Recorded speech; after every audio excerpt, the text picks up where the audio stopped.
തൃശൂർ കുന്നംകുളം സ്വദേശി വിഷ്ണുവിന്റെ കുടുംബത്തിന് തണലായി ഷെയർ ആൻഡ് കെയർ ചാരിറ്റബിൾ സൊസൈറ്റിയും സഹപാഠികളുടെ കൂട്ടായ്മയും. വിഷ്ണുവിന്റെ സഹോദരിക്ക് വിവാഹ സഹായവുമായി മുന്നോട്ടെത്തിയിരിക്കുകയാണ് ഒരു കൂട്ടം മനുഷ്യസ്നേഹികൾ.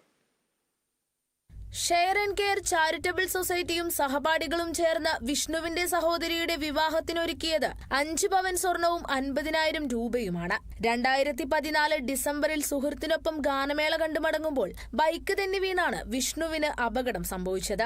ഇതോടെയാണ് പരിക്കേറ്റ് ശരീരം പൂർണ്ണമായി തളർന്ന് കിടപ്പിലായ വിഷ്ണുവിനെയും അനാഥമായ കുടുംബത്തെയും ചേർത്തു നിർത്താൻ ഒരു കൂട്ടം നല്ലവരായ മനുഷ്യരെത്തിയത്.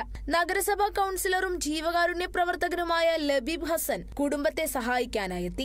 പിന്നാലെ സഹപാഠികളുടെ വിലാസവും ഫോൺ നമ്പറും ശേഖരിച്ച് യോഗം വിളിച്ചു ചേർക്കുകയും മാസം തോറും ഒരു നിശ്ചിത സംഖ്യ പിരിച്ചെടുത്ത് വിഷ്ണുവിന്റെ അമ്മയുടെ അക്കൗണ്ടിലേക്ക് അയച്ചു കൊടുക്കാൻ തീരുമാനിക്കുകയും ചെയ്തു. വിഷ്ണുവിന്റെ മൂത്ത സഹോദരിയുടെ പഠന ചിലവുകളും സംഘടന ഏറ്റെടുത്തു. ചോർന്നൊലിക്കുന്ന വീടിന്റെ അറ്റകുറ്റപ്പണികൾ മാസങ്ങൾക്ക് മുൻപ് Kunnamkulam pain and palliative care യൂണിറ്റിന്റെ ധനസഹായത്തോടുകൂടി ചെയ്തു നൽകിയിരുന്നു. Kerala vision news, Thrissur.